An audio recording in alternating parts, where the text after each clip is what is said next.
প্রিয় দর্শক, জানিয়ে দেব আমাদের হাতে থাকা সর্বশেষ আপডেট আন্তর্জাতিক বাংলা খবর। চ্যানেলটি সাবস্ক্রাইব করে আমাদের সাথেই থাকুন। ঝুঁকির মধ্যেও কেন যুদ্ধ চালিয়ে যাচ্ছেন নেতানিয়াহু? ইসরায়েল ও হিজবুল্লাহর মধ্যে সর্বশেষ যুদ্ধবিরতি ঘোষণার পর থেকেই লেবাননে তীব্র হামলা অব্যাহত রেখেছে বেঞ্জামিন নেতানিয়াহু সরকার। বিরতির শুরুর মাত্র একদিনেই অন্তত ১৬ জনের প্রাণহানির ঘটনা ঘটেছে। এ সংখ্যা হুড়হুড় করেই বাড়ছে বলে জানা গেছে। এই অবস্থায় ইসরায়েলের সাবেক প্রতিরক্ষা মন্ত্রী মোশে ইয়ালন সতর্ক করে বলেছেন, প্রধানমন্ত্রী বেঞ্জামিন নেতানিয়াহু এবং তার সরকারের নীতির কারণে দেশকে চড়া মূল্য দিতে হচ্ছে। দেশটির চ্যানেল ১২কে দেওয়া এক সাক্ষাৎকারে তিনি এসব কথা বলেন বলে জানায় আন্তর্জাতিক সংবাদ মাধ্যম আল জাজিরা। সাক্ষাৎকারে ইয়ালান বলেন, নেতানিয়াহু এবং তার সরকারের বিভ্রান্তিকর কল্পনার মূল্য এখন ইসরায়েলকে দিতে হচ্ছে। তিনি দাবি করেন, ২০২৪ সালের অক্টোবরেই লেবাননের সঙ্গে আলোচনায় বসা উচিত ছিল, কিন্তু রাজনৈতিক কারণে তা না হওয়ায় সংঘাত অব্যাহত রয়েছে এবং ইসরায়েলি সেনারা প্রাণ হারাচ্ছেন। ইয়ালনের ভাষায়, ব্যক্তিগত ও দলীয় রাজনৈতিক স্বার্থের কারণে সেনাদের মৃত্যু অব্যাহত রয়েছে। এছাড়া নেতানিয়াহু তার ডানপন্থী ও কট্টরপন্থী জোটকে অক্ষত রাখতে যুদ্ধ দীর্ঘায়িত করছেন বলে অভিযোগ তুলেছেন সাবেক এই প্রতিরক্ষামন্ত্রী। তিনি বলেন, নেতানিয়াহু তার উগ্রপন্থী জোটকে নিরাপদ রাখতে যুদ্ধ চালিয়ে যাচ্ছেন। ইসরায়েলের সম্ভাব্য নির্বাচনকে সামনে রেখে ইয়ালন আরও বলেন, বর্তমান পরিস্থিতি অব্যাহত থাকলে দেশের ভবিষ্যৎ নিয়ে গুরুতর উদ্বেগ রয়েছে। তিনি বলেন, আমরা নির্বাচনের দিকে এগোচ্ছি। এর পরেও যদি বর্তমান অবস্থা চলতে থাকে তাহলে আমাদের আর কোনো রাষ্ট্রই অবশিষ্ট থাকবে না। ইসরায়েলের শক্তির যোগান। এদিকে মার্কিন প্রেসিডেন্ট ডোনাল্ড ট্রাম্প বলেছেন, যুক্তরাষ্ট্রের সামরিক ও কৌশলগত সহায়তা ছাড়া ইসরায়েল মধ্যপ্রাচ্যে টিকে থাকতে পারত না। ওয়াশিংটনের সমর্থন না থাকলে ইসরায়েল চূর্ণ বিচূর্ণ হয়ে যেত। প্রেস টিভির প্রতিবেদনে বলা হয়, ইসরায়েলের নিরাপত্তা ও প্রতিরক্ষা ক্ষমতার পেছনে যুক্তরাষ্ট্রের ভূমিকা অত্যন্ত গুরুত্বপূর্ণ বলেও মন্তব্য করেন মার্কিন প্রেসিডেন্ট। ট্রাম্প বলেন, আমার হস্তক্ষেপ না থাকলে ইসরায়েল চূর্ণ হয়ে যেত, কারণ ইসরায়েলকে উন্নত অস্ত্র ব্যবস্থা, আয়রন ডোম আকাশ প্রতিরক্ষা নেটওয়ার্ক এবং B-2 বোমা বিমান সহ গুরুত্বপূর্ণ মাসরিক সরঞ্জাম সরবরাহ করে থাকে ওয়াশিংটন। এত শত্রুতা কেন? ইসরায়েলের শত্রু লেবানন নয়, বরং ইরান সমর্থিত সশস্ত্র গোষ্ঠী হিজবুল্লাহ, এমন মন্তব্য করেছেন ইসরায়েলি সেনাবাহিনীর মুখপাত্র লেফটেন্যান্ট কর্নেল এলা ওয়াউইয়া। সামাজিক যোগাযোগ মাধ্যম এক্সে দেওয়া এক পোস্টে তিনি বলেন, লেবানন ইসরায়েলের শত্রু নয়, সমস্যা হলো হিজবুল্লাহ, যারা বারবার লেবাননকে ধ্বংসের দিকে ঠেলে দেয় এবং দেশের জনগণকে স্থিতিশীলতা, নিরাপত্তা ও সমৃদ্ধি থেকে বঞ্চিত করে। ওয়াউইয়া আরও বলেন, হিজবুল্লাহ যদি চুক্তি ভঙ্গ না করে এবং শত্রুতামূলক কর্মকাণ্ড থেকে বিরত থাকে, তাহলে ইসরায়েলি ও লেবাননি উভয় পক্ষের জন্যই শান্তি ও স্থিতিশীলতা অর্জন সম্ভব। যুদ্ধবিরতি ও হামলা।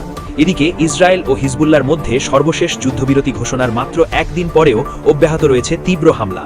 এতে লেবাননের দক্ষিণাঞ্চলীয় নাবাতিয়েহ জেলায় ইসরায়েলি হামলায় নিহতের সংখ্যা বেড়ে দাঁড়িয়েছে ১৬ জনে, আহত হয়েছেন আরও ১২ জন।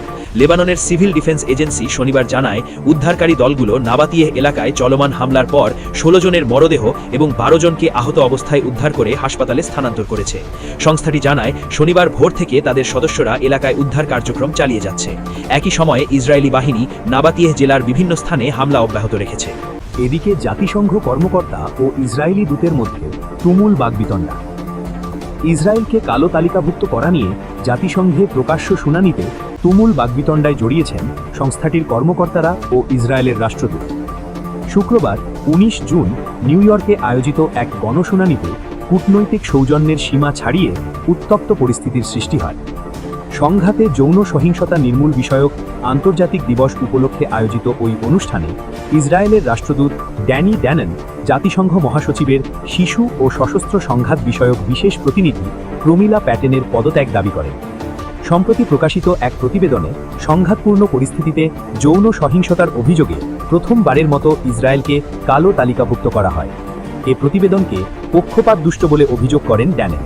তিনি দাবি করেন, জাতিসংঘ মহাসচিব আন্তোনিও গুতেরেসের ইসরায়েল বিরোধী মনোভাবের প্রতিফলন ঘটেছে ওই প্রতিবেদনে। ড্যানেনের বক্তব্যের সময় জাতিসংঘের আরেক কর্মকর্তা ভ্যানেসা ফ্রেজার হস্তক্ষেপ করে ব্যক্তিগত আক্রমণ থেকে বিরত থাকার আহ্বান জানান। তিনি বলেন, তার অবস্থান যাচাই করা তথ্য প্রমাণের ভিত্তিতে তৈরি। এর জবাবে ড্যানন আরও ক্ষুব্ধ প্রতিক্রিয়া জানান। তিনি ফ্রেজারকে চুপ থাকার আহ্বান জানিয়ে বলেন, একটি সদস্য রাষ্ট্রের প্রতিনিধির সঙ্গে জাতিসংঘের কর্মীদের আচরণে সীমা থাকা উচিত।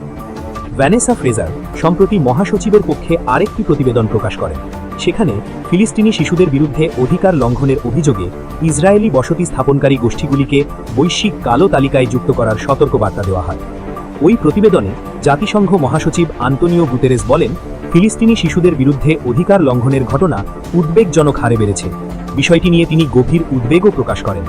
এদিকে ইসরায়েলের পররাষ্ট্র মন্ত্রণালয় জানিয়েছে তারা জাতিসংঘ মহাসচিব আন্তোনিও গুতেরেসের সঙ্গে সব ধরনের সম্পর্ক ছিন্ন করার অবস্থানে রয়েছে।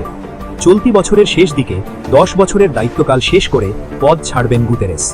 দুটি প্রতিবেদনে ইসরায়েলের চিরশত্রু হিসেবে বিবেচিত সংগঠন হামাসকেও কালো তালিকাভুক্ত করা হয়েছে। সবশেষ জানিয়ে দেব, বিশ্বের বৃহত্তম বাঁধ নির্মাণ শুরু করল চীন।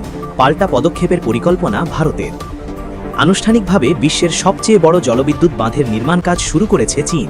তিব্বতের ইয়ারলুং সাংপো নদীর নিম্ন অববাহিকায় এই প্রকল্পটি বাস্তবায়ন করা হচ্ছে, যা ভারতের অরুণাচল প্রদেশের সীমান্ত থেকে মাত্র 50 কিলোমিটার দূরে অবস্থিত। শুক্রবার 19 জুন এনডিটিভির এক প্রতিবেদনে এ তথ্য জানানো যায়। এটি চীনের একটি বিশাল অবকাঠামো প্রকল্প। প্রকল্পটি বাস্তবায়িত হলে এর উৎপাদন ক্ষমতা প্রায় 60,000 মেগাওয়াটে পৌঁছবে, যা এটিকে বিশ্বের অন্যতম বৃহৎ জলবিদ্যুৎ প্রকল্পে পরিণত করতে পারে। চীনের এই উদ্যোগের প্রেক্ষিতে ভারতও নিজেদের কৌশলগত পরিকল্পনা এগিয়ে নিচ্ছে। অরুণাচল প্রদেশের আপার শিয়াং ও শিয়াং জেলায় প্রস্তাবিত শিয়াং আপার মাল্টিপারপাস প্রকল্প বা SUMP বাস্তবায়নের পরিকল্পনা রয়েছে।